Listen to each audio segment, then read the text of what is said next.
ഏറ്റവും ശ്രദ്ധേയമായി നമ്മൾ പരിഗണിക്കേണ്ടത് തൗബയുടെ കാര്യം തന്നെയാണ്. മനുഷ്യനാണ്, പാപം വരും, ഇത് മതം മനസ്സിലാക്കുന്നുണ്ട്. പടച്ച റബ്ബ് പരിശുദ്ധ ഇസ്ലാമിൽ ഈ ഒരു സാധ്യത എന്ന് വെച്ചാൽ തെറ്റ് ചെയ്യാതെ ജീവിക്കാൻ പറ്റൂല എന്നല്ല, എത്രയോ ആയിരങ്ങളുണ്ട് അങ്ങനെ ജീവിച്ച് മറഞ്ഞു പോയവർ. എന്നാലും മനുഷ്യൻ എന്ന രീതിയിൽ തെറ്റുവരാനുള്ള സാധ്യതയെ മതം അംഗീകരിക്കുന്നു.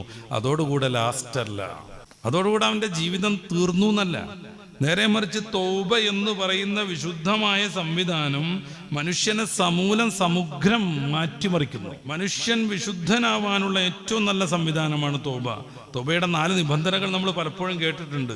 സംഭവിച്ചു പോയതിൽ അഗാധമായ ഖേദം വേണം, ആത്മാർത്ഥമായ ദുഃഖം വേണം, ഇനി സംഭവിക്കില്ലെന്ന് ദൃഢമായ നിശ്ചയം വേണം, ചെയ്തുകൊണ്ടിരിക്കുന്ന തെറ്റിൽ നിന്ന് സമ്പൂർണമായി മാറി നിൽക്കണം, മനുഷ്യരുമായി ബന്ധപ്പെട്ട എന്തെങ്കിലും അപാകമാണോ അത് അവനോട് പറഞ്ഞു തീർക്കണം, പറ്റിച്ച് പണം മിടുങ്ങിയത്, പലജാതി ഉപദ്രവങ്ങൾ ചെയ്തത്, കടം മേടിച്ച് തിരിച്ചു കൊടുക്കാതെ മുങ്ങി നടക്കുന്നത്, കരാർ ലംഘനം നടത്തിയത് എല്ലാം പറഞ്ഞു തീർക്കണം.